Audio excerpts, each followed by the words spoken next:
খালেদা জিয়া বলে নাই বাংলাদেশের বাইরে আমার আর কোনো ঠাই নেই। জিয়া পরিবার মানে হলো একটা মোরাল স্ট্যান্ডার্ড, এটা কোনো ফিউডাল ব্লাড রিলেটেড এবং রেসিয়াল কোনো ব্যাপার না মুজিব পরিবারের মতো। আপনি জিয়া পরিবারকে শেখ মুজিব পরিবারের সাথে শেখ মুজিব পরিবার আর জিয়া পরিবারের মধ্যে পার্থক্য হলো আকাশ আর পাতাল। একজন পাবলিক ইন্টেলেকচুয়াল হিসেবে আমি যদি মজলুমের পক্ষে থাকা আমার দায়িত্ব হয়, তাহলে বিএনপি দাল না হওয়াটা তো আমার জন্য অস্বাভাবিক। মেধাবী মুনাফিকরা কারা? আপনি বারবার বলেন মেধাবী মুনাফিক কারা? মেধাবী মুনাফিকরা যারা অত্যন্ত কনফিডেন্টের সাথে মিথ্যা বলে, এটা সমস্যা না, এবং তারা মনে করে এই মিথ্যা বলার মধ্যে দিয়ে তাদের জনপ্রিয়তা বাড়তেছে। হাসিনার একটা নিয়মতান্ত্রিক তত্ত্বাবধায়ক সরকারের মধ্য দিয়ে বিদায়, এটা বিএনপি চাইছে, অনেক গণতান্ত্রিক দল চাইছে, আমি চাইনি। আমি চাইছি একটা গণ অভ্যুত্থানই হোক, কারণ এটা একটা ফ্যাসিবাদের বিরুদ্ধে যদি গণ অভ্যুত্থান না হয়, তাহলে বাংলাদেশের যে ডেমোক্রেটিক কাঠামো এইটার মধ্যে একটা ভালো ধাক্কা লাগবে না। জনাব তারেক রহমানের সাথে আপনার সম্ভবত কয়েক সপ্তাহ আগেই মনে হয় আপনার দেখা হয়েছে, এটা আমরা জানি। আপনার কেমন মনে হয়েছে জনাব তারেক রহমানকে? তার মতো নাই, কিন্তু এই কারণেই ডানপন্থা থাকলে বাংলাদেশে জামাত ইসলামের বিকাশ হইতো না। বাংলাদেশে যদি কোনো প্রপার সোবার ইসলামী রাজনীতি থাকতো, তাহলে জামাত ইসলাম রাজনীতি করতে পারতো না।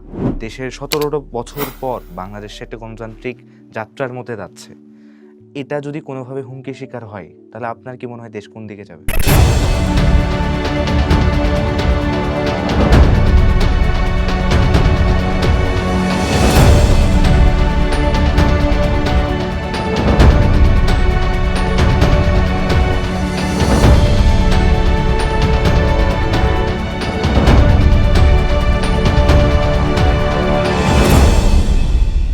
দর্শক, স্বাগত জানাই সিটিজি পোস্ট আনফিল্টারের দ্বিতীয় পর্বে। আমি ইশাত মান্নান। আমার সাথে আজকে উপস্থিত আছেন বাংলাদেশের অন্যতম চিন্তক, জবান সম্পাদক জনাব রেজাউল করিম রনি। রনি ভাই, কেমন আছেন? আলহামদুলিল্লাহ, ভালো আছি। সিটিজি পোস্টের আপনার সম্ভবত প্রথমবারই আপনার আসা, কেমন লাগছে? হ্যাঁ, চট্টগ্রাম আসলে আমি একটা অন্যরকম ভাইব ফিল করি, এবং আমার মনে হয় যে বাংলাদেশের বিভিন্ন জায়গায় লোকজন আমাকে পছন্দ করে, এরকম লোক আছে, অপছন্দ করে এরকমও আছে। কিন্তু চট্টগ্রামে এটা একটু বেশি, মানে চট্টগ্রামে রাস্তা দিয়ে হাঁটা যায় না আর কি, মানে ফিলিং সেলিব্রিটি আর কি। হ্যাঁ, সেলিব্রিটি জিনিসটা আমি বুঝি না যদিও, কিন্তু এটা আমি মানে রাস্তায় হাঁটতে পারি না যখন, মানে পাবলিক খুবই, চট্টগ্রামের মানুষ আমাকে খুবই পছন্দ করে, এটা আমি বুঝতে পারি আর কি। পাড়া দিলে তো যেখানে মানুষ খুবই ওয়েলকাম ফিল করে, আসলে মানুষের ভালোবাসা পায়, তো সেই জায়গায় আসলে তো ভালোই লাগে। আমি এমনিতে চট্টগ্রাম আসলে আমার খুব সবসময় ভালো লাগে। গালি কেমন খাচ্ছেন? আমার মনে হয় সবচেয়ে কম বেশি গালি গালাস আমার চট্টগ্রামের মানুষ, মানে চট্টগ্রাম কম গালি দেয়, নাহলে তো রাস্তাঘাটে তো এরকম, মানে কি বল, মানুষের যে রিয়েলি আবেগ, এটা তো একটা বোঝা যায়। যে আমি তো নিজেকে ওরকম বড় কিছু মনে করি না, ভেরি সিম্পল ম্যান, কিন্তু মানে রাস্তাঘাটে চলাফেরা করতে গিয়ে, একটা চায়ের দোকানে চা খাইতে গিয়ে, বা হ্যাঁ, তো মানে নর্মালি হাঁটতে গিয়ে সাধারণ মানুষের যে দেখি, তাতে করে এই গালিগালাজটা এটা তো ফেক এবং বট আইডির কাজ, এটা বোঝা যায় আর কি। হ্যাঁ, মানুষ তো এরকম ভাবে না, আমি সবসময় দেখি আপনার কোনো একটা ভিডিও যদি চোখের সামনে আসে, দেখা যায় এক ঝাঁক আপনার খুবই খুবই খারাপ শব্দে আপনাকে বিশেষায়িত করা হয়, কিন্তু এটা কিন্তু আগে করা হতো না, অথবা 5 তারিখের পরপর যখন হচ্ছে মোটামুটি আপনার টকশোর, আপনাকে বেসিক্যালি সবাই তো আসলে টকশোর মাধ্যমে এখন জানছে, কিন্তু আনফরচুনেটলি কিন্তু আপনি তো দীর্ঘ সময় ধরে বাংলাদেশের এই ফ্যাসিবাদ বিরোধী আন্দোলন, হাসিনার স্বৈরাচার বিরোধী আন্দোলন, একটা দীর্ঘ আপনি পথযাত্রার মধ্যে ছিলেন, কিন্তু আপনাকে আসলে আনফরচুনেটলি সবাই জানলো যে টকশোতে। এটা আমার জন্য অপূরণীয় ক্ষতি হয়েছে, এবং basically I am a writer এবং আই এম এ থিঙ্কার, এবং there is no dangerous thing, thinking itself dangerous. Hannah Arendt বলছিল যে আলাদা করে ভয়ঙ্কর চিন্তা বললে কিছু নেই, চিন্তা ইটসেলফ ভয়ঙ্কর। সো যারা আমাকে আগে মাথায় তুলে নাচতো, তাদের ব্যাপারে আমি যেরকম উদাসীন ছিলাম, এখন যারা আমাকে গালিগালাজ করে তাদের ব্যাপারে আমি একই রকম উদাসীন। কারণ এইটা হিরো আলমের দেশ, এইখানে সারা বাংলাদেশের মানুষ যদি আমাকে নিয়ে উতলা হয়ে যায়, আমার যেরকম কিছু আসে যায় না। আবার সারা বাংলাদেশের মানুষ যদি আমার বিপক্ষে চলে যায়, আমার কিচ্ছু আসে যায় না। কেন আসে যায় না? বিকজ অফ আমি because of why I am very dangerous, এই ব্যাখ্যাটা দিই, মানে every thinker is dangerous. I read Machiavelli in a Derridian eyes. আমি ম্যাকিয়াভেলি পড়ি ডেরিডিয়ান স্ট্রাকচারে, ডেরিডিয়ান ওয়েতে। So it's a very rare thing, এবং এটা আমি খুবই ক্রিটিক্যাল এখানে ব্যাখ্যা করতে পারবো। ব্যাখ্যা করলে আমাকে অনেক পণ্ডিত মনে হবে, অনেক ক্রিটিক্যাল থিঙ্কার মনে হবে, সেটা আমি করতেছি না। কিন্তু আমি বলতেছি যে মডার্ন টাইমে একটা লোক যখন ম্যাকিয়াভেলি ডেরিডিয়ান ওয়েতে পড়ে, আর এখানে যারা আমাকে সো কল্ড পাওয়া না পাওয়া স্বার্থের জন্য এই দল ওই দল সাপোর্ট করা আর যে টেন্ডেন্সি বা বাংলাদেশের বুদ্ধিজীবীদের যেভাবে লোকজন দেখে ওইভাবে যখন আমাকে রিড করে সেই রিডটা 100% মিসরিড হবে, এতে অবাক হওয়ার কিছু নেই। 1 নাম্বার। 2 নাম্বার হলো নিচ্চের কথাটা আমি সবসময় মনে রাখি আরও আগের থেকেই, যে ইংরেজিটা ভুলে গেছি, বাংলাটা এইভাবে বলতে পারি যে একজন থিঙ্কারের কমন নিয়তি হইল তাকে মানুষ ভুল বুঝবে, মানে মিসআন্ডারস্টুড হবে, মিসআন্ডারস্টুড বাই মাস বা মাস। এটা আপনার সাথেও আসলে আমরা দেখছি তো এটা আমার ক্ষেত্রে হয়েছে। আমি এটা একটা ছোট্ট উদাহরণ দিই, ছোট্ট কয়েকটা যেমন শাহবাগের বিরুদ্ধে যখন আমরা দাঁড়াইলাম তখন এখানকার সো কল্ড মেইন স্ট্রিম এন্টার ইন্টেলিজেন্সিয়া আমাকে জামাত, প্রতিক্রিয়াশীল, চেতনা বিরোধী, প্রগতি বিরোধী হিসাবে আখ্যায়িত করলো, জঙ্গলি, হ্যাঁ যা বলা যায় সম্ভব। এরপরে তারপরে আমরা বললাম যে দেখেন a country without Awami League, এরপরে বাংলাদেশের রাজনীতি যাত্রা শুরু হবে। তারপরে আমি বললাম যে রাষ্ট্র হবে ভ্যালু বেস, ইডিওলজি থাকবে সমাজে, এবং হাসিনার একটা নিয়মতান্ত্রিক তত্ত্বাবধায়ক সরকারের মধ্য দিয়ে বিদায়, এটা বিএনপি চাইছে, অনেক গণতান্ত্রিক দল চাইছে, আমি চাইনি। আমি চাইছি একটা গণ অভ্যুত্থানই হোক, কারণ এটা একটা ফ্যাসিবাদের বিরুদ্ধে যদি গণ অভ্যুত্থান না হয় তাহলে বাংলাদেশের যে ডেমোক্রেটিক কাঠামো এইটার মধ্যে একটা ভালো ধাক্কা লাগবে না, এটা রিয়ালাইজ হবে না যে একটা আমরা আওয়ামী কাঠামোর মধ্যে আছি, এবং আমাদের গণতন্ত্রের ধারণা আওয়ামী ধারণা, আমাদের জ্ঞানের ধারণা আর আওয়ামী ধারণ হয়েছে, ইভেন আমাদের সংস্কৃতি, চিন্তা, দর্শনের এটা পুরা কাঠামোটা আওয়ামী কাঠামো, এবং আমাদের ইন্টেলেকচুয়ালিটির মান কোথায়, মাপটা মুজিব কোর্টের মাপের বাইরে যাইতে পারেনি। দ্যাটস এখানে কোনো গ্লোবাল লেভেলে ইন্টেলেকচুয়াল প্রডিউস হয়নি। এর বাইরে এর রিয়েকশনারি পলিটিক্স যারা করে আরও জঘন্য, তারা এই পাকিস্তান আমলে, মানে পাকিস্তান আমলের যে ঝগড়া, মানে বেঙ্গল রেনেসা বা বেঙ্গল চৈতন্যবাদীদের সাথে মুসলিম রেনেসার যে ঝগড়া, ওই আমলে পড়ে রয়েছে, ওই শিখা গোষ্ঠী, ওখান থেকে আসলে বের হওয়ার কোনো বের হইতে পারে না। টেন্ডেন্সি দেখা যায়। হ্যাঁ, এটা শেষ করি। তো ফলে মিসআন্ডারস্টুড হওয়া এইটা হলো একজন থিঙ্কারের নিয়তি, এটা নিয়ে অডিট হওয়ার কিছু নেই। তো প্রবলেম যেটা হইল, যারা এখন আমাকে গালিগালাজ করতেছে বা ভিলিফাই করার চেষ্টা করতেছে বা আমার ছবি বা আমার বক্তব্য বিকৃত করে ফটোকার্ড প্রচার করার চেষ্টা করছে, ফটোকার্ড প্রচার করে যারা আমাকে মানে ম্যাস পিপলের কাছে ভিলেন বানানোর চেষ্টা করছে বা দালাল বানানোর চেষ্টা করছে বা আমার চরিত্র হনন করার চেষ্টা করছে, এইটা যে প্রতিনিয়ত ফেল হচ্ছে এটা আমি বাস্তব প্রমাণ এইভাবে পাই। আগে মানুষ আমাকে সালাম দিত দূর থেকে, এখন কাছে এসে জড়ায় ধরে, মানে এরা আমাকে ভিকটিম বানিয়ে ফেলছে। হ্যাঁ, তো মানুষ এবং সোশ্যাল মিডিয়াতে এখন এমন একটা ট্রেন্ড, কারো বিরুদ্ধে যদি চরিত্র হনন না হয়, ফেক ফটোকার্ড না বের হয় এবং তাকে যদি ভিলিফাই করা না হয়, তাহলে সে আসলে সঠিক পথে নাই। হ্যাঁ, ফলে পাবলিক পারসেপশনের ক্ষেত্রে, মানে ডেমোক্রেটিক পাবলিক যারা গণতন্ত্রপন্থী, যারা বহুমতের একসাথে অবস্থান এবং শ্রদ্ধাপূর্ণ একটা সহাবস্থান চায়, সেই লোকগুলো বুঝতেছে যে আমি প্রো বাংলাদেশি, এবং বাংলাদেশি জাতীয়তাবাদকে আমি একটা সিভিলাইজেশনাল এন্টিটি মনে করি। আমাদের বহুবার ব্যাখ্যা করছি। সো এক প্রশ্ন আগে শেষ করি। তো তার মানে যারা আমাকে এটা করতেছে, এটা করার মধ্যে ওদের রাজনীতিটা কি, এটা বোঝার চেষ্টা করতে হবে। তারা রাজনীতি হলো তারা মনে করতেছে আর তারা আমাকে একটা ট্রমাটিক শকিং এক্সপিরিয়েন্স দিবে, যাতে করে আমি এই যেটা মেয়েদের ক্ষেত্রে করে বা অনেক মানুষকে করে, যে সংঘবদ্ধভাবে লক্ষ লক্ষ আইডি থেকে যদি ঝাঁপাই পড়ে, লক্ষ লক্ষ আইডি থেকে যদি দালাল বলা হয়, লক্ষ লক্ষ আইডি থেকে যদি চরিত্র হনন করা হয়, তাহলে এই লোকটা দইমা যাবে। এবং ও মনে করতেছে আমি জনগণের ভ্যালিডেশন আশা করি, আমি অন্য স্বীকৃতির জন্য আমি আপনার স্বীকৃতির আশা করি না।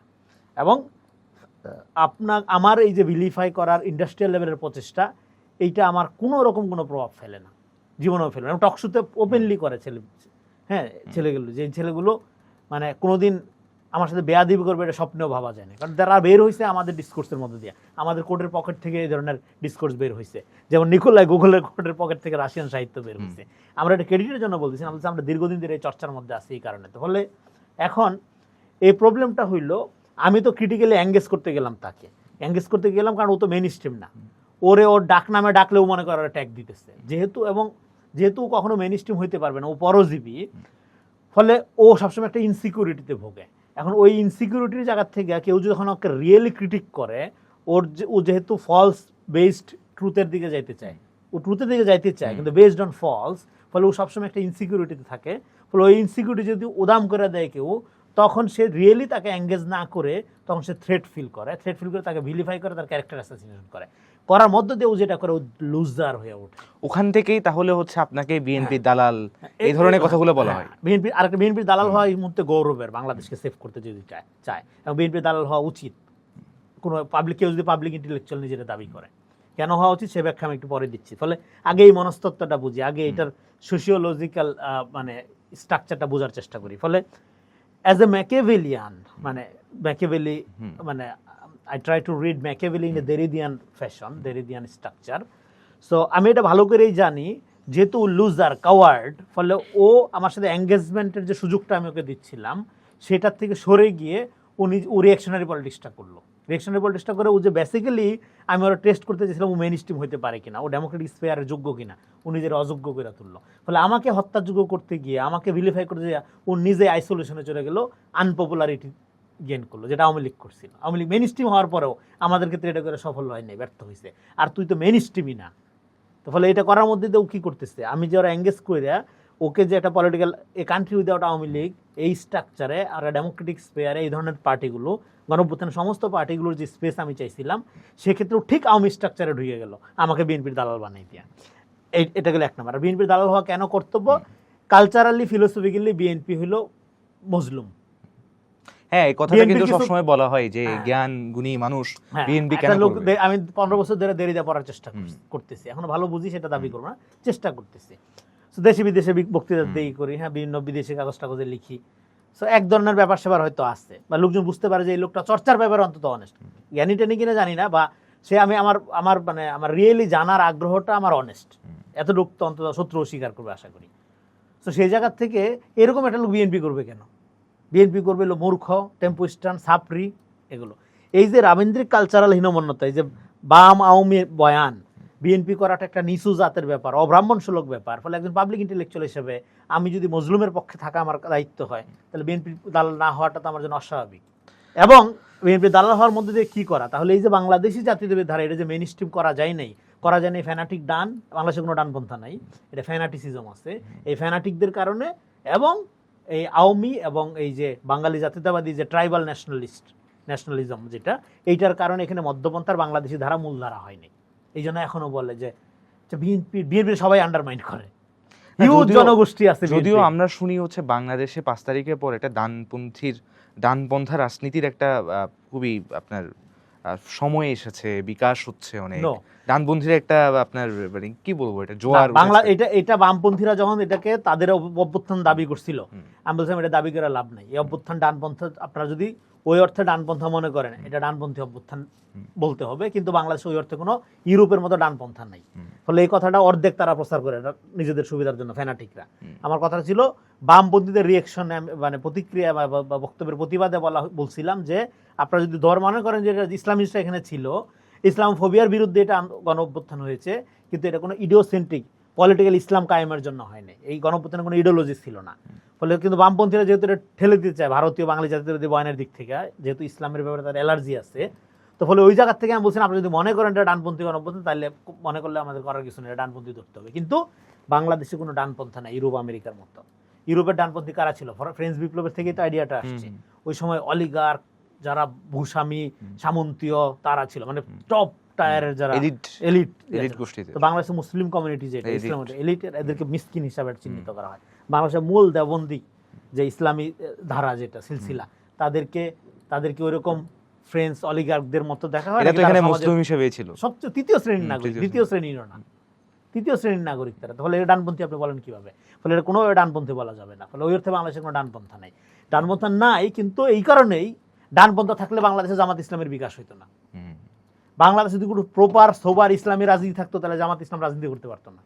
এই জন্য তারা in the name of Islam মুসলিম সেন্টিমেন্টের রাজনীতি করে, যে মুসলিম সেন্টিমেন্টের রাজনীতি, যে পলিটিক্যাল ইসলাম 90-এর দশকে পরাজিত হয়েছে। এটাকে কি তারা ডানপন্থী রাজনীতি হিসেবে টার্ন আপ করছে? টার্ন আপ করে যে ডানপন্থীদের সাথে মনে করে যে, যেমন তারা প্রথমে আপনি যেটা কথা বললেন না মুসলিম সেন্টিমেন্টের রাজনীতি, এটাকে কি ওরা ডানপন্থা হিসেবে ব্র্যান্ডিং করার চেষ্টা করছে? কিন্তু তাদের ডানপন্থার সময় তাদের বিন্দুমাত্র কোনো ধারণা নেই। ডানপন্থার একটা ইডিওলজিক্যাল স্ট্যান্ড পয়েন্ট থাকে। ওর কি ইডিওলজি? সকালে শরিয়া, বিকালে গণতন্ত্র, ভোটের আগে পর্দা খুলে ফেলায়, নির্বাচন জেতার পর আবার হিজাব লাগায় নেয়। সো এটা তো একটা পলিটিক্স কি? Politics very simple. এটা মানে very simple in a sense, এটা স্মিথিয়ান সেন্সে, কার্ল স্মিথের সেন্সে, জাস্ট শত্রু মিত্র ভেদজ্ঞান হলো পলিটিক্স। ওর শত্রু মিত্র কোনো ভেদজ্ঞান আছে? উদাহরণ দিই, বাংলাদেশে জামাতের এলআইকে, বন্ধুকে এতদিন কিন্তু বিএনপিকে ধরা, এতদিন না, অ্যাবসলিউটলি বিএনপি ছাড়া Jamaat can not survive without BNP. ক্ষমতা নিলেও না। একটা হাইপোথেটিক্যালি বলি, সে যে কৃত্রিম হাইপ তুলতেছে ক্ষমতা নেওয়ার, বাংলাদেশে আওয়ামী লীগ ফিরবে একমাত্র এখানে যদি ভারতীয় বয়ান অনুযায়ী, যে এটা 5 তারিখের পর থেকে ভারত প্রচার করতেছে, এখানে যদি একটা ইসলামী শক্তিকে ক্ষমতায় আনা যায়, তাহলে ভারত গ্লোবাল সেকুলার ওয়ার্ল্ড সবাইকে দেখানো যাবে, এই দেখো আমাদের কথা সত্য, হাসিনার বিরুদ্ধে কনস্পিরেসি হয়েছে, এখানে একটা মৌলবাদীরা এটা করছে, এবং বিদেশি স্বার্থের কারণে এখানে গণঅভ্যুত্থান হয়েছে, এবং এই জঙ্গি মৌলবাদী এটা ভারতের সিকিউরিটি, গণতন্ত্র, এশিয়া, দুনিয়ার জন্য থ্রেট, ফলে সে ইন্টারভেন করবে এবং একটা কাউন্টার গণঅভ্যুত্থানের মধ্য দিয়ে আওয়ামী লীগকে ফিরতে হবে। এবং বাংলাদেশের সমাজ যেহেতু, এটা একটু বলি, এখন আওয়ামী বুদ্ধিজীবীরা কি বলতেছে, আওয়ামী বুদ্ধিজীবীদের বক্তব্য কিন্তু খুবই সুইট, বলতেছে এই যে সতর্ক করছিলাম না, তারা এখন হচ্ছে আবার আওয়ামী লীগকে সত্য প্রমাণ করতে, বিএনপি জামাতকে ডিল করতে পারবে না, হ্যাঁ, এবং বিএনপির কোনো নেতা বলতেছে আওয়ামী লীগই পারতো, হ্যাঁ জামাতের জন্য আসল ওষুধ আওয়ামী লীগ। নো, আওয়ামী লীগ খারাপ তার মানে জামাত ভালো? জামাত এই রাজনীতিটাই করতে চাইছে, আওয়ামী লীগের ওই ভ্যাকুয়ামটা নিতে চায়, আওয়ামী লীগের ভোট, আওয়ামী লীগের নারী, আওয়ামী লীগের সম্পত্তি, আওয়ামী লীগের সব কিছু দেখেন না কত দরদ তাদের এখন ওগুলোর প্রতি। তো এইটা যদি তুমি চিন্তা করো তাইলে দেখবা যে আওয়ামী কাঠামো গণ অভ্যুত্থানের নামে গণ-অভ্যুত্থানপন্থী শক্তিরা, যারা নিজেরা গণ-অভ্যুত্থানপন্থী দাবি করে, তারা দখল করছে। ঠিক যেইভাবে শেখ মুজিব ৭১-এর নামে, মুক্তিযুদ্ধের নামে ৭১ বিরোধী রাজনীতির সূচনা করছিল, ঠিক একইভাবে আমাদের এখানে এবং ওই জোটটা হওয়ার কারণে এই যে মানে হিন্দি চুল পাকনা বোলাপান করলো যাইয়া, হ্যাঁ, যে এই জোটটা কইরা ফেললো, হ্যাঁ, এর আগে বললো যে তারা কোন রকম ইতিহাসের দায় আছে, নানা রকম কথাবার্তা বললো, যারা ইসলামী রাজনীতি করে কিনা এটা নিয়ে সন্দেহ আছে, এরকম বক্তব্য দিল, তাই না, দিয়া করলে এইটা বসলো। এখন এই পোলাপানগুলো টকশোতে বসে আমাদের সাথে ওই দলটাকে ডিফেন্ড করে, আবার বলে যে ওই দলের আমরা কেউ না, কিন্তু ডিফেন্ড করে, এই যে নিরপেক্ষ মুনাফিকি, সেটার চেয়ে বিএনপির দালাল হওয়া 1000 গুণ গৌরবের।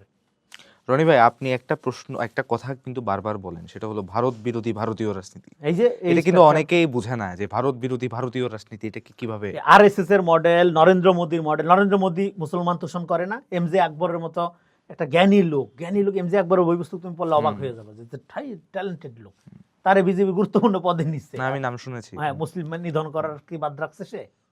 কৃষ্ণ নন্দীরে নেই, শরিয়া কায়েম করবে, কৃষ্ণ নন্দী কি মানে এখানে আপনি বলতে যাচ্ছেন যে জামাত বেসিক্যালি হচ্ছে আপনার ভারতের বিরোধিতার একটা ভারত বিরোধী ভারতীয় রাজনীতি। একটা বইয়ের রেফারেন্স দিই, মিশন বেঙ্গল। বিজেপি আমরা তো কথায় কথায় এখানে ভারত বিরোধী, যেমন আমার নামে আর আমি বললাম যে কোনো মুসলমান ভারত বিরোধী হইতে পারে না, এটা নিয়ে খুব বেশি বিতর্ক দেখছিলাম, কারণ 800 বছর ওই ভূমি আমরা শাসন করেছি। এই কথাটা বলে না, ওই আগেরটা বলে, মানে ওরা ভারত বিরোধী রাজনীতির এজেন্ট, এটা প্রমাণ করার জন্য বলে। আমি ঘৃণা কোনোদিনও কোনো পলিটিক্যাল পজিশন হইতে পারে না, ভারত বিরোধিতা কোনো পজিশন হইতে পারে না। ভারতের জনগণ নাই এখানে, গণতন্ত্রকামী মানুষ নাই, ভারতের মানুষ আমাদের সাথে সংহতি জানায় সেরকম লোক নাই, বা ওই ভূমি আমরা কমন সাউথ এশিয়ান সভ্যতার সন্তান। যে বিএনপি কে হচ্ছে আপনার এতদিন ভারত বিরোধী শক্তির একটা, অথবা ভারতীয় বিরোধী না, বিএনপি আধিপত্যবাদের বিরোধী, আধিপত্যবাদ বিরোধী শক্তি, সেই শক্তি ছিল, কিন্তু এখন বর্তমানে এমন ভাবে এটাকে প্রচার করা হচ্ছে যে বিএনপি ভারতপন্থী দল, ভারতের কাছে চলে গেছে। একটা করে আসি, তাইলে ভারত বিরোধী তো মিশন বেঙ্গল এবং রাম মাধবের হিন্দুত্ব বা প্যারাডাইম, এটা যদি তুমি পড়ো, তুমি দেখবা যে রাম মাধব কিন্তু গুরুত্বপূর্ণ নেতা বিজেপির। তারা হিন্দুত্ববাদ একটা প্যারাডাইম আকারে, সিভিলাইজেশন আকারে দেখে, তারপরে সাউথ এশিয়ান তো পুরো গ্লোবালি এটাকে তারা ডোমিনেট করতে চায়, এটা একটা আইডিয়াজ আকারে তারা দেখে। হ্যাঁ, সো এটা ক্রিটিক করলে হবে না। এই যে সমস্ত ভারত বিরোধী, হ্যাঁ, ছাগলগুলো নাচানাচি করে, তাদের কোনো আন্ডারস্ট্যান্ডিং আছে যে ভারতের ব্যাপারে কিভাবে প্রশ্ন রেজ করতে হবে, কিভাবে ভারতের এই হিন্দুত্ববাদী থ্রেড, যেটা গ্লোবাল থ্রেড, এটার বিরুদ্ধে ফাইট কিভাবে করতে হবে, কোনো আন্ডারস্ট্যান্ডিং আছে, কোনো পড়াশোনা আছে, কোনো স্ট্র্যাটেজি আছে? উল্টাপাল্টা স্লোগান দেওয়া, তারপরে ট্রিগার করা, কইরা বাংলাদেশকে আরো ঝুঁকিতে ফেলা। সো আমি এখানে ভারত বিরোধী রাজনীতি কে বুঝবো কিভাবে? যারা দেশটাকে স্টেবল করতে চায়, যারা ভারতের সাথে প্রতিযোগিতা করার সক্ষমতা, ঢাল নাই তলোয়ার নাই, ভারত বিরোধী। ভারত আমাদের এখানে যে পরীক্ষিত শত্রু, আর এটা আমি বলি নাই, ভারতের সাথে বাংলাদেশের ইতিহাস, পার্টিকুলারলি প্রতারণার ইতিহাস, সম্পর্কের ইতিহাসটা, এই বিষয়টা আপনি এখনো স্ট্যান্ড করেন, মানে এটা তো মানে পরীক্ষিত। এবং আমি বলবো যে 10-12 বছর ধরে আমি একই কথা বলতেছি ভারত নিয়ে, বলে আমাকে নিয়ে এখন ফটোকার্ড বানায় এরা এই পরিমাণ মানে অসভ্য ইতর আমার এই হাফ বক্তব্যগুলো নিয়ে। তো ফলে এখন এটা বানানোর মধ্যে দিয়ে তারা ওই এজেন্সি ক্রিয়েট করার মধ্যে দিয়ে কি করতে যাচ্ছে, এখানে মিশন বেঙ্গল যেটা বিজেপির, সেটা কায়েম করার জন্য এখানে ইসলামিস্ট হাইপটা লাগবে, তাদের লাইফটা ওইখানে ফেয়ার, পলিটিক্স অফ ফেয়ার এবং ডিভিশনটা তৈরি করতে হবে, যাতে পশ্চিমবঙ্গে, তারা কিন্তু পশ্চিমবঙ্গে এখনো কোনো শক্তি অর্জন করতে পারে নাই বিজেপি। তাহলে বাংলাদেশে যদি একটা কেওটিক পরিস্থিতি তৈরি হয়, কেওটিক না, এখানে হ্যাঁ, ফ্যানাটিক ফ্যানাটিক ইসলামিকদের লাগবে। পরিস্থিতি হয়, তাহলে হচ্ছে পশ্চিমবঙ্গে তার জয় করাটার পশ্চিমবঙ্গের লোকজন তখন কি হবে? ফেয়ারফুল হবে, ফেয়ারফুল হবে। ফেয়ারফুল হয়েছে। এটা বেসিক্যালি বিজেপি মডেলের, বিজেপি মডেলে পলিটিক্সটা করে। এটা কি কংগ্রেস যদি ধরেন আপনার বিজেপি যখন সরে গেল, কংগ্রেস যদি আসে, একই মডেল কি তারা ফলো করবে? আপনার কি মনে হয়? কংগ্রেসের কোর জায়গায়, মানে কংগ্রেস নামে সেকুলার, কিন্তু কংগ্রেসের পলিসির মধ্যে এই হিন্দুত্ববাদী আচরণগুলোর থেকে যে মুক্ত, এটা খুব বেশি বলা যাবে না।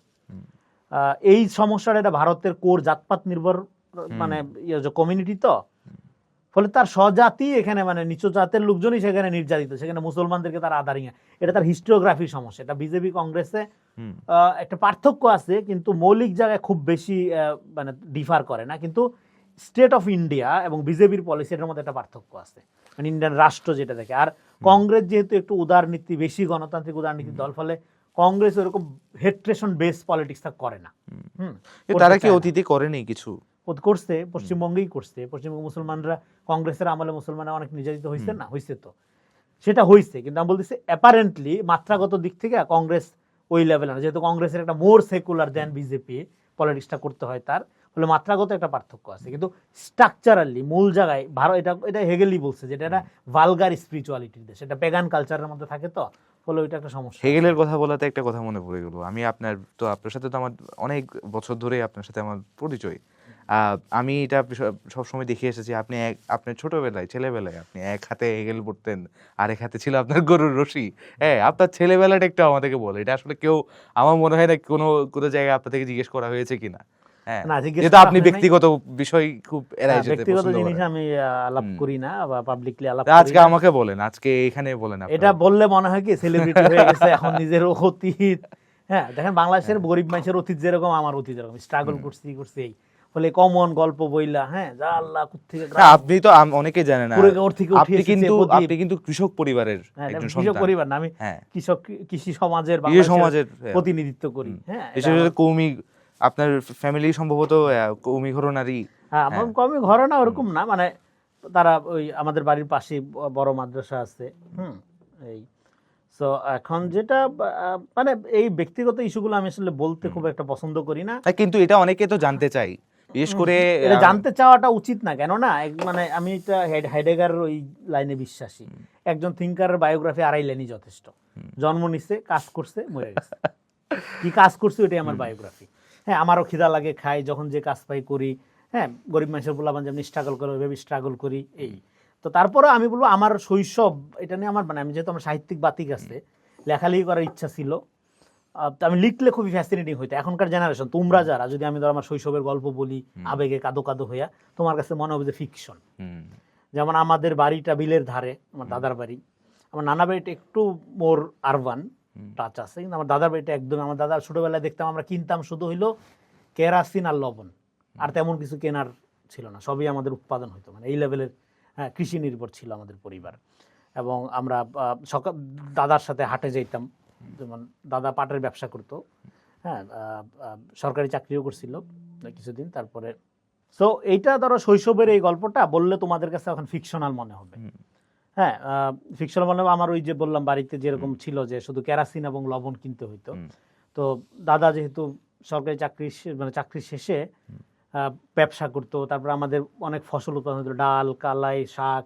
হ্যাঁ, সুপারি বাগান ছিল আমাদের অনেক। সেটা আমরা এখন দেখি আপনি প্রচুর শাক পছন্দ করেন। হ্যাঁ, আমি পুরো ময়মনসিংহে, আমার প্রিয় খাবার হলো মাছ, টাকি মাছ ভর্তা এবং পাট শাক, শুকনা পাট শাক গুঁড়া গরম ভাতে দিয়ে খাওয়া। হ্যাঁ, তো আমি খাবার দাবারে পুরাই ময়মনসিংহে একদম। আচ্ছা, আপনি কি কোনো কারণে কি মোশাররফ করিম খুব পছন্দ করেন? না, মোশাররফ করিম আমি নাটক কম দেখি আর কি। হ্যাঁ, তো ফলে আমার শৈশবের ক্ষেত্রে গুরুত্বপূর্ণ যেটা হলো যে আমি পড়াশোনা অপছন্দ করতাম। আমার প্রধান পেশা ছিল, মানে হবি ছিল মাছ ধরা, বিলে ডুবান ইয়া করা, এবং আমি সমস্ত রকম কৃষি কাজ পারি, গরু রাখার থেকে শুরু করে। এবং যেটা হলো যে আমি ওইটা একদিন আড্ডায় কবির ভাইকে বলতেছিলাম যে দেখেন এই জেনারেশনের হয়তো মানে একটা রেয়ার চিজ বলতে পারেন যে গরুও রাখছে, আবার এট দ্য সেম টাইম হেগেলও পড়তে পারে। ওখান থেকে আমি শুনছিলাম। হ্যাঁ, তো এখন ওই যেভাবে কথাটা চাওর হয়েছে আর কি। তো ওইটা কারণ হলো যে আমি ভেরি মাচ লিঙ্কড, এবং আমার হলো আওয়ামী লীগের আমল পর্যন্ত আমার কৃষিভিত্তিক জীবিকার, মানে একটা ব্যবসা বাণিজ্য করা, খাবার দাবার উৎপাদন, ওই ধরনের একটা প্রচেষ্টা ছিল।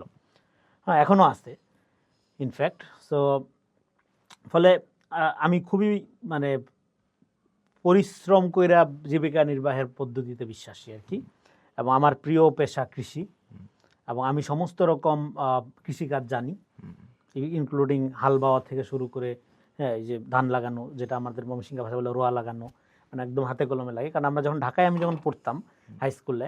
ঢাকায় আপনি কখন আসছেন? আমি আসছি ক্লাস 6 থেকে, কিন্তু ঢাকায় মন বসাইতে অনেক সময় লাগছে। কিন্তু যখনই বাড়িতে যেতাম কাপড় চোপড় খুলে লুঙ্গি পরে আগে খেতে বিলে লাভ দিয়ে হতো, এবং বাড়িতে যাওয়ার জন্য সম্ভবত মনে হয় এখনো আপনি এটা করেন। এখনো করি। আমি বাড়িতে গেলে আপনার প্রোফাইল পিকচারে আপনার একটা বিলের মধ্যেই এখন টেলিভিশনে যাওয়ার কারণে লোকজন একটু মুশকিল হয়ে গেছে, নইলে আর কি মানে আমি বাড়িতে যাই আগে নাইমেই লুঙ্গিটা পরে বিলের দিকে হাঁটা দিই, দেখি। তো ওইটা আমার মধ্যে ওইভাবে ন্যাচারালি আছে। সো আমি ওই অর্থে কোনোদিনও আরবান হইতে পারবো না, এবং হওয়ার চেষ্টাও আমি করি, নিউ ইয়র্কে থাকেও পারবো না। সো ওইটা দরকারও নেই, কারণ আমি যেইভাবে ইয়ে করি। কিন্তু আমি যেটা রিয়েলাইজ করার চেষ্টা করছি, সবসময় আমি জীবনটাকে একটা লার্নিং প্রসেস আকারে নিচ্ছি, এবং নিজেকে বিশিষ্ট কিছু মনে করার বাতিক আমার নাই। বিশিষ্ট লোক বাতিক, এবং নিজেকে সবচেয়ে জ্ঞানী। যেমন আমার জেনারেশনের যারা লেখালেখি করে, কবিতা লেখে বা সাহিত্য চর্চা করে, অন্য সবাইরে আমার চেয়ে যোগ্য মনে হয়। মানে এটা কেন মনে হয় আমি জানি না, এটা তো আমার সমস্যা। মনে করি অন্যরা সবাই ভালো কাজ করতে, খালি আমি কিছু করতেছি। সো এটা একটা প্রবলেম হইতে পারে, হয়তো সাইকোলজিক্যালি আমি নিজের প্রতি স্যাটিসফাই না, এটা হইতে পারে। আর আমি কখনোই ওই বিশেষভাবে কিছু করতে হবে, বিশেষ বুদ্ধিজীবিতা বলে একটা ব্যাপার আছে, এই জিনিসটা আমি এখনো বুঝি না। খুবই ন্যাচারাল স্বাভাবিক যে কাজকর্ম আমি করি তার মধ্যে, যদিও আপনাকে কিন্তু সবাই বুদ্ধিজীবী হিসেবেই চিনে। এই জিনিসটা কি এটা আমি জানি না, বুদ্ধিজীবী। কারণ আমি জীবিকার সবসময় চাকরি করছি অথবা ব্যবসা করছি বা কিছু কইরা আমি জীবিকা নির্বাহ করছি, মানে বুদ্ধি বিক্রি করে কোনো টাকা পয়সাই বন্ধ পাইনি আর কি। আচ্ছা রনি ভাই, একটা কথা আমি অবশ্যই এখন টকশোতে কথা বললে টাকা পাই, টকশোতে মানুষ আমার বুদ্ধি শুনে না, শুনে কথা কসকসানি। বুদ্ধি শুনলে তো এই অবস্থা হইতো না। সব টকশোতে সবাই আসলে চাই চটকদার কথা, যেটা ভাইরাল। আমার জন্য টকশো একটা লস প্রজেক্ট। এতে করে আমার যে মানে মেডিটেটিভ, কিন্তু এটা তো প্লাস পয়েন্টও আছে তাই না আপনার, মানে যারা আপনি কথা জানাতে চান আপনার কথা, এটা সহজ মাধ্যম কিন্তু টকশোই আমার মনে হয় নাকি এখন। হ্যাঁ, আমার ধারণা এই জগতে মানে এই আমলে সক্রেটিস বাইসে থাকলে কি ব্যবহার করতো, টকশোই ব্যবহার করতো, টুইটার না ইউটিউব, ডেফিনেটলি কথা বলতো। আচ্ছা আমি একটা প্রশ্ন করি আপনাকে। জনাব তারেক রহমান, জনাব তারেক রহমানের সাথে আপনার সম্ভবত বেশ কয়েক সপ্তাহ আগেই মনে হয় আপনার দেখা হয়েছে, এটা আমরা জানি। আপনার কেমন মনে হয়েছে জনাব তারেক রহমানকে চেয়ারম্যান হিসেবে? তারেক রহমানের সাথে আমার প্রথম দেখা হয়েছিল তো অনেক আগে, 4 এর শেষের দিকে বা 5 এর শুরুর দিকে। তারপরে একবার দুবার কথা হয়েছে ইয়াতে, ওভার দ্য ফোন বা স্কাইপিতে। এই ফিজিক্যালি দেখা হইলো 6 তারিখে জানুয়ারি, জানুয়ারি 6 তারিখে। তো দেখা বলতে 1 মাসের কাছাকাছি হয়ে যাচ্ছে। তো দেখা তো ওরকম না, আমি একটু দেরি করে গেছিলাম, আধা ঘন্টা দেরি, উনি বসে ছিল। তো গেল দেখা করলে, এটা আমি একটা স্মৃতি গদ্যের মতো লিখছি। আমি ওনাকে জানি, আমার কাছে নতুন কোনো অভিজ্ঞতা না। যেটা হয়েছে, উনি যে এখানে 18 বছর ধরে যে ন্যারেটিভ পলিটিক্সের শিকার, সেইটা উনি কখনো যেটা করে নাই, যেটা ওনার বিউটি, ভিকটিম কার্ড খেলে নাই। হ্যাঁ, ওনার বিরুদ্ধে মিথ্যা প্রপাগান্ডা করা হয়, হ্যাঁ, ওগুলো নিয়ে সে চিল্লাচিল্লি করে না যে না এগুলো সব মিথ্যা, আমি সত্য, এগুলি করে না। উনি ওনার কাজটা করে যায়। এবং তারেক রহমান এমন একটা লিডার, যে লিডারটা এখন আমরা রিভিল করি নাই, মানে যে লিডারশিপটা ডিসকভার্ড না, বাট এটা ডিসকভার না করলেও তার যেহেতু politics at the same time এটা স্পিরিচুয়াল কমিউনিকেশন, সো পিপলের সাথে যদি ওনার ওই কানেকশনটা হয়, দেন পিপল এটা ডিসাইড করতে পারবে, পিপলই ওনার ভাগ্য যেটা এটাকে টেনে নিয়ে যাবে। আচ্ছা, অনেকে বলছে আপনি নিরপেক্ষতা হারিয়েছেন, আপনি এখন বিএনপি হয়ে গেছেন। হ্যাঁ, কিন্তু আপনি বলছেন কেউ নিরপেক্ষ না, বাট এটাকে কিভাবে, মানে নিরপেক্ষতাটা আপনার কেমন? 5 তারিখের পরে নিরপেক্ষতার সায়েন্স হলো, কেউ যদি শুধুমাত্র মেধাবী মুনাফিকদের পক্ষে থাকে সেই নিরপেক্ষ। এই মেধাবী মুনাফিকরা কারা? আপনি বারবার বলেন মেধাবী মুনাফিক কারা? মেধাবী মুনাফিকরা যারা অত্যন্ত কনফিডেন্টের সাথে মিথ্যা বলে, এটা সমস্যা না, এবং তারা মনে করে এই মিথ্যা বলার মধ্যে তাদের জনপ্রিয়তা বাড়তেছে। আচ্ছা, এই মিথ্যা বলাটা একটা বিশাল ক্রেডিটের ব্যাপার, এটা হলো মেধাবী মুনাফিক। না, তারা আপনার কথা মতো যদি আমি মির্জাফর কথাটা বললে প্রতারক কথাটা কি আলাদা করে বলতে হয়? অবশ্যই না। তাইলে একইভাবে তাদের নাম উচ্চারণ করার, মানে নাম বলার সাথে সাথে কেউ যদি মিথ্যাবাদী কথাটা উচ্চারণ না করে তাহলেও চলবে। মানে ডিকশনারি থেকে একটা শব্দ ব্যবহার করার মানে এই খরচ থেকে, হ্যাঁ, প্রয়োজন থেকে আমরা বিরত থাকলেও চলবে। হ্যাঁ, মানে মীর জাফরের নাম নিলে যেরকম প্রতারক বোঝা যায়, তাদের নাম নিলেও মিথ্যাবাদী বোঝা যায়। তারা এই বলছে level এ আপনার চলে। নিরপেক্ষতা হারিয়েছেন। তোদের ভ্যালিডেশন তো আমি চাই না। তোরে কে মনে করতে বলছে আমার নিরপেক্ষ? আমার নিরপেক্ষতা আমি হারাইছি না। এই রায় কি তুই দেওয়ার? তুই কেডা? কিন্তু তারা বলছে তারা আপনার অডিয়েন্স তো তারাই ছিল। আমি বুঝি না তো তারা আমার অডিয়েন্স ছিল কি না ছিল। দরকার নেই তো আমার। তুই যাই আমার কথা কি বললাম এটা গুরুত্বপূর্ণ না, আমি কি ছবি তুললাম এটা গুরুত্বপূর্ণ। যে স্টুপিড, ওর আমার কথা শোনারই দরকার নেই। তোরা গুণী নাকি আমি? এটা অহংকার থেকে বলতেছি না। তুই হলে যে কোনো ভদ্রলোকের সাথে এঙ্গেজমেন্টের অযোগ্য, আমার না শুধু। আমি তারেক রহমানের তারপরে আমি 10 তারিখে সাংবাদিকদের সাথে ওনার প্রথম মত বিনিময় সভা উদ্বোধনী বক্তৃতা দিলাম, সেটার ছবি দূর থেকে তারা যেটা বিকৃত করে ভাইরাল করলো। আমি কি বক্তৃতা দিলাম, কি বললাম, সেটা কোনো ইস্যু হইলো না। ইস্যু হইলে আমি এখানে ছবি তুলতেছি খাই দাই ঘুরি ফিরি। তো ওরা তো পদে পদে মিথ্যা কথা বলে। তাদের দাবি হলো তারেক রহমান আমার পুষে না, চিনে না, আমি এখানে অন্যরা যেভাবে যায় দালালি করতে ওইভাবে। আমার তো 6 তারিখে তার সাথে আমার ঘন্টার পর ঘন্টা বৈঠক হয়েছে, আলাপ হয়েছে। এবং আমার সাথে তার আলাপ হওয়াটা তো এটা আনন্যাচারাল না, এটা অন্যদের কাছে এটা বিজনেসের ব্যাপার হইতে পারে। আমার কাছে ছবি তোলার প্রয়োজন মনে করি না। সে আমার কাছে একজন অর্ডিনারি পলিটিক্যাল কলিগ এবং যে গণতন্ত্র আন্দোলনের একজন সৈনিক, সহযোদ্ধা, নাথিং এলস। সে কোনো কাল ফিগার না, লিডার না, নেতা না, কিচ্ছু না। আপনি বলেছেন তাকে একজন কলিগ হিসেবে। হ্যাঁ, আমি তাকে গণতন্ত্র ভোটাধিকার উদ্ধারের একজন সৈনিক, সংগ্রামী সৈনিক হিসেবে দেখি, নাথিং এলস। এবং তার অনার কোডটা প্রোটেক্ট করা দরকার, কারণ বিএনপির একটা লিগেসি আছে। যে বিএনপির লিডার হয় সে লিডার অফ দ্য নেশন হয়। এখান থেকে একটা প্রশ্ন আসে, জিয়া পরিবার নিয়ে আপনি আপনার একটা মন্তব্য আছে জানি নেট দুনিয়ায় বিশাল একটি কিন্তু কথা উঠেছে। আপনি জিয়া পরিবার, মানে অনেকে বলছে আপনি জিয়া পরিবারকে শেখ মুজিব পরিবারের সাথে, শেখ মুজিব পরিবার আর জিয়া পরিবারের মধ্যে পার্থক্য হলো আকাশ আর পাতাল। আপনি এই তফাৎটা বলেছেন, এটা একটু আমাদেরকে বলেন। এটা হলো একইভাবে এটা বিএনপির যে পলিটিক্যাল ফিলোসফিটা, এটা যদি বুঝে, বিএনপি কোনো মতাদর্শবাদী দল না, কিন্তু বিএনপি একটা আইডিয়া, বিএনপি একটা ভ্যালুজ আছে। বিএনপির ভ্যালুজটা কেউ যদি বুঝে তাহলে আমার এই কথাটা খুব সুন্দরভাবে বুঝতে পারে। কিন্তু মুনাফিকরা যেটা করে, এটা কাট করে প্রচার করে, তো ওইটা প্রচার করে না। 10 সেকেন্ড প্রচার করছে, দেখবেন 1.5 মিনিটটা করলে পাবলিক এটা ওরে জুতার বাড়ি দিত। তো সেটা হইলো আমার কথা হইলো, বাংলাদেশে এই যে যারা পরিবারতান্ত্রিক রাজনীতি চলবে না, পছন্দ করি না, তারেক রহমানের রাজনীতির বয়স 40 বছর। পরিবারতন্ত্রের কথা বলে চিৎকার মারে, তুই কয়দিন ধরে আসছিস রাজনীতি করতে? এবং যে বলতেছে দেখবেন সেও তার পরিবারের এক সদস্যের সাথে নিয়ে বলতেছে যে আমরা পরিবারতন্ত্র রাজনীতির বিরুদ্ধে রুখে দাঁড়াবো। হ্যাঁ, এইটা আমি আপনাকে বলি, এটা বাংলাদেশে বেসিক্যালি বাম আওয়ামী বুদ্ধিজীবীদের এটা প্রপাগান্ডা, পুরনো বয়ান। পরিবারের ব্যাখ্যাটা কি? পরিবার বলতে কি বোঝায়? এতদিনে পরিবার এর কেন বামপন্থীরা এটা কেন চাউর করছে? তাদের কাছে তারা ফিউডাল দৃষ্টিভঙ্গি থেকে, বামপন্থী মার্ক্সের আইডিয়া, হ্যাঁ, এই গোত্রতন্ত্র, ফিউডালিজম, ক্যাপিটালিজম, এইভাবে দুর্নীতি দেখে না দুনিয়াকে। তো আমি শর্ট করে বলতেছি। তো ওই কারণে তারা বলতো যে পরিবারতন্ত্র একটা সামন্ততন্ত্রীয় সামন্তীয় ব্যাপার, মডার্ন যুগে এগুলি চলে না, এই সেই। তো এইটা বাংলাদেশের ব্যাপারটা হলো আওয়ামী লীগ মুজিব ফ্যামিলি, যেটা মুজিব ফ্যামিলি যেরকম রেসিয়াল এবং একটা ব্লাড রিলেটেড, কাল্ট রিলেটেড ব্যাপার, জিয়া পরিবার এরকম না। জিয়া রহমান ক্ষমতা নেওয়ার পরে বলছিল যে আমার পরিবারের কেউ যেন সরকারি অফিসের আশেপাশে না আসে, এবং এটাই আসলে কেউ কিন্তু দেখেনি। দেখেন জিয়া পরিবার, আপনি জিয়া রহমানের ভাইদের বলতে পারবেন, বোনদের বলতে পারবেন যে তারা কি করে না করে, এটা কিন্তু বলা চিনি না আমরা। জিয়া পরিবার মানে হলো একটা মোরাল স্ট্যান্ডার্ড, এটা কোনো ফিউডাল ব্লাড রিলেটেড এবং রেসিয়াল কোনো ব্যাপার না মুজিব পরিবারের মতো। এটা একটা মোরাল স্ট্যান্ডার্ড। কেউ যদি মনে করে সে at the same time honest এবং দেশপ্রেমিক, জিয়া পরিবারের সদস্য, সে আনকন্ডিশনালি দেশপ্রেমিক, বাংলাদেশপন্থী এবং এটা ডেঞ্জারাসলি ট্রুথফুল, সে জিয়া পরিবারের সদস্য। এটা একটা মোরাল স্ট্যান্ডার্ড। এর জন্য তাকে ওই ব্লাড রিলেটেড, গোত্র, ওই সম্পর্ক, এটা হয় না। এটা জিয়া পরিবারের সংজ্ঞা। খালেদা জিয়া বলে নাই বাংলাদেশের বাইরে আমার আর কোনো ঠাঁই নাই, পুরাটাই পরিবার হিসেবে দেখে সে। বললো তোর যে ক্ষুদ্র চিন্তা পরিবার কেন্দ্রিক আর জিয়া পরিবার যে ডেফিনেশন, এবং আকাশ পাতাল তফাৎ। তো সেদিক থেকে জিয়া পরিবার মানে হলো একটা পিপলস রিপাবলিক।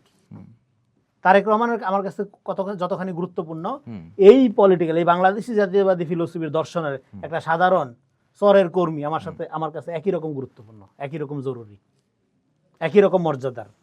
আচ্ছা রনি ভাই, আমরা দীর্ঘদিন ধরে একটা দেখেছি, বিগত প্রায় আজকে 50 বছরের উপর হবে, সেটা হচ্ছে 71-এর চেতনা। হ্যাঁ, 71-এর চেতনার একটি রাজনীতি কিন্তু বাংলাদেশে, এটা মেইন স্ট্রিমই বলতে পারে, মেইন স্ট্রিম একটা চেতনাই ছিল। চেতনা যদি অনেক ধরনের সেক্ট করি আমরা, মেইন স্ট্রিম চেতনা ছিল হচ্ছে আপনার ৭১-এর চেতনা। কিন্তু ৫ আগস্টের পর থেকে একটা জিনিস দেখা যাচ্ছে, জুলাই চেতনা নামে একটা নতুন বাণিজ্য। এটা জুলাই বিরোধী যারা, এখানে আমরা এটা যদি অ্যাড করি, ৭১-ও কিন্তু সেম। এটা হচ্ছে আপনার ৭১-এর চেতনা বিরোধী যারা রাজনীতি করে, তারা ৭১ চেতনা ব্যবসা। এখন এখানে জুলাই ফ্যানাটিক দাঁড়াইছে, যারা প্রথমে বলছিল ৫ বছর ১০ বছর দেখতে চাই, এবং এদেরকে সামনে রেখে একটা গ্রুপ রাষ্ট্রের ভিতরে রাষ্ট্রকে ক্ষমতাকে দীর্ঘায়িত করার চেষ্টা করছে, এবং তাদের প্রক্সি হিসাবে যারা কাজ করতেছে তারাই জুলাই চেতনাকে বিক্রি করছে। জুলাইয়ের ব্যাপারে আমার পজিশন ভেরি ক্লিয়ার। আমি প্রথম থেকে বলছি, এটার ক্রেডিট শুধুমাত্র শহীদদের, জীবিতদের আছে দায়িত্ব। এখন জীবিতরা এরা দায়িত্ব পালন না করতে গিয়ে জুলাই বিক্রি করে ক্ষমতা, পদ, পদবি এগুলো করা শুরু করছে। এখন ষড়যন্ত্র করে ভোটাধিকার হরণ করে ক্ষমতায় যাওয়ার চেষ্টা করছে, হ্যাঁ, এবং ষড়যন্ত্রকারীদের সহযোগী হয়েছে। ফলে কথায় কথায় তারা বলে জুলাই চেতনার মধ্যে আগুন, আমি জুলাই চেতনা বিরোধী, হ্যাঁ, এসব বলবে, প্রচার করবে।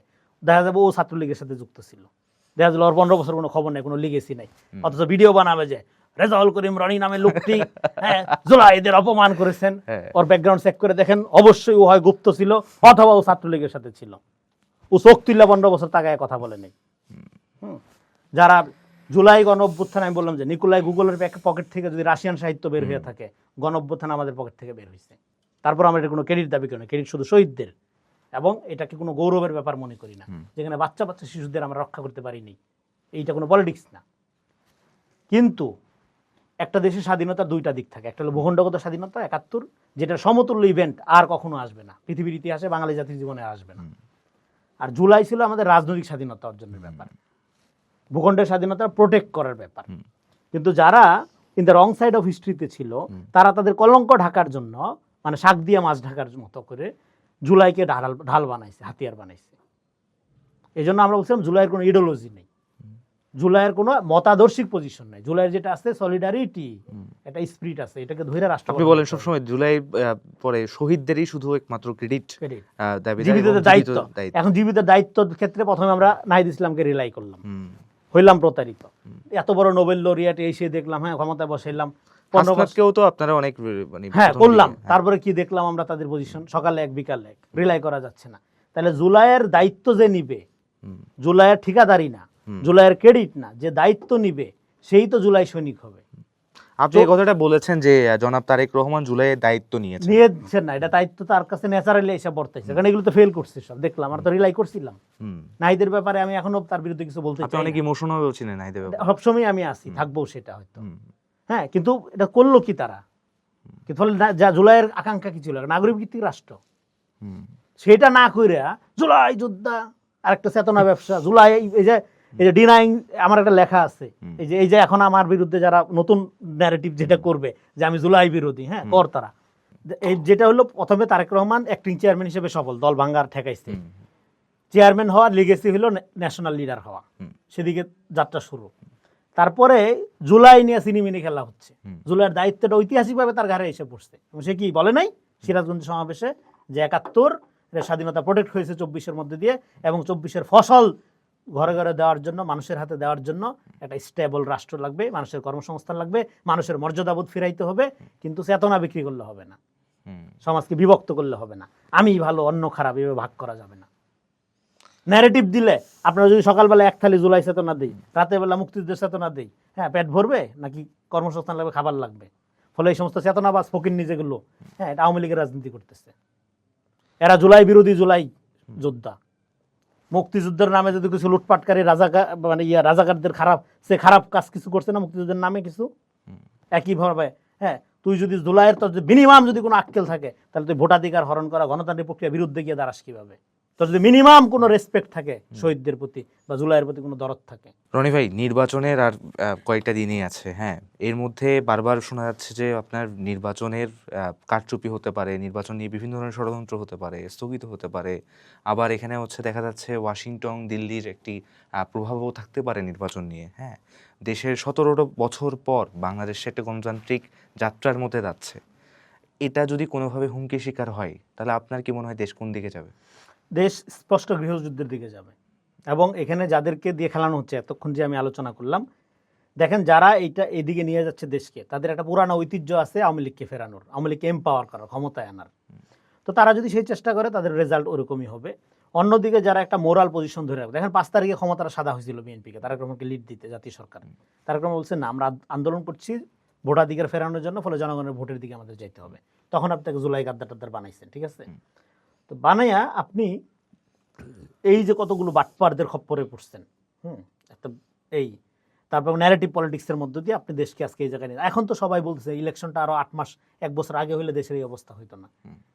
আপনি বিজনেসম্যানদের কাছে যান, আপনি সাধারণ মানুষের কাছে যান, যাই বলেন জুলাই যোদ্ধা জুলাই চেতনা সংস্কারগুলি বলেন যে জুতা বেটা করবে না, এটা তো আমরা দেখছি। হ্যাঁ, তো ফলে রিয়েলি যদি জুলাইকে আপহোল্ড করতে হয়, দ্রুত বাংলাদেশে গণতন্ত্র ফিরাইতে হবে, এই সমস্ত বাকোয়াজি মিথ্যাচারী প্রচারকারীদেরকে প্রতিহত করতে হবে, এবং জেনজি জেনারেশনের যে পলিটিক্যাল গণ অভ্যুত্থানের মধ্যে দিয়ে যে পলিটিক্যাল কর্তাসত্তার আবির্ভাব হয়েছে, আমি সেটাকে বলবো যে এটাকে তার লাস্ট বাংলাদেশকে ডেমোক্রেটিক এবং মানবিক মর্যাদা জনগণের প্রতিষ্ঠিত হওয়ার আগ পর্যন্ত এই যে কর্তাসত্তা, এটাকে সজাগ থাকতে হবে। এটা প্রতিহত করার দায়িত্বটা জেনজিকে নিতে হবে, এবং তাদেরকে মেনোভারিং করার জন্য সোশ্যাল মিডিয়াতে যে মিস ইনফরমেশন ডিসইনফরমেশন ছড়ানো হচ্ছে, এটা করে লাভ হবে না। লাভ হবে না কেন, একটা উদাহরণ দিই। হাসিনা ইন্টারনেট বন্ধ করে মনে করছিল কি আন্দোলন দমন করে ফেলতে পারবে। তো ইন্টারনেটে যেগুলো হাসিনা প্রথমে ইন্টারনেটে গুজবের ফ্যাক্টরিতে হাসিনার কন্ট্রোলে ছিল, সেটাও মানুষ বিশ্বাস করে নাই, আন্দোলন করছে। তারপর ইন্টারনেট ছিলই না, নাই করে দিছিল। তারপরে মাঠের রিয়ালিটি হাসিনার নিয়তি ঠিক করে দেয় নাই। একইভাবে আপনি ইন্টারনেটে যা খুশি করেন, আমাদের নিয়ে যা খুশি বলেন, আপনার প্রতিপক্ষ নিয়ে যা খুশি বলেন, মাঠের বাস্তবতা এবং আপনার মুনাফিকি, আপনার মিথ্যাচার আপনার ভাগ্য নির্ধারণ করে দিবে। রনি ভাই, আপনাকে অসংখ্য ধন্যবাদ আপনার খুবই গুরুত্বপূর্ণ কিছু সময় থেকে আমাদের সিটিজি পোস্ট আনফিল্টার্ডে সময় দেওয়ার জন্য। দর্শকদের আপনি যদি কিছু বলতে চান চট্টগ্রামের দর্শকদেরকে, হ্যাঁ কিছু বলতে পারেন। চট্টগ্রামের দর্শকদের বলবো, দেখেন আমাকে অন্ধভাবে ফলো করার দরকার নেই, আমি কোনো কাল ফিগার না, আমি কোনো জ্ঞানী লোক না, আমার পূজা করার দরকার নেই। A very simple man. আমার কথাগুলো ক্রিটিক্যালি বোঝার চেষ্টা করবেন। আমার ব্যক্তিগত আমার নিয়ে মাতামাতিও দরকার নেই, ভালোবাসাও দরকার নেই, ঘৃণাও দরকার নেই। অ্যাজ ইট ইজ সাধারণ বাংলাদেশের জনগণকে আপনারা যেরকম দেখেন ওরকম দেখবেন। I am not a big celebrity বা ওই টাইপের কিছু বুঝি না আমি তো। এবং আপনারা যেটা হলো যে এই হাইপের মধ্যে দিয়ে গা ভাসাবেন না, নিজের বিবেক বুদ্ধি সততা এগুলোকে কাজে লাগায় সিদ্ধান্ত নেবেন, প্রভাবিত হবেন অন্য কারো দ্বারা। এবং above all do not lie to your self. সব কিছুর পরে নিজের সাথে প্রতারণা করবেন না, মিথ্যা বলবেন না, তাহলে সেই মানুষের আর কোনো সম্ভাবনা থাকে না। আর এই প্ল্যাটফর্মটা নতুন, আশা করি এরকম ভালো ভালো আয়োজন হবে, আর লোকজন আরও গুরুত্বপূর্ণ কথা বলবে, আমাদের চেয়ে আরও জ্ঞানী গুণী লোকজন আসবেন, কথা বলবেন, আর দর্শকরা এটার সাথে থাকবেন। হ্যাঁ, তারা চ্যানেলটার সাথে থাকবেন।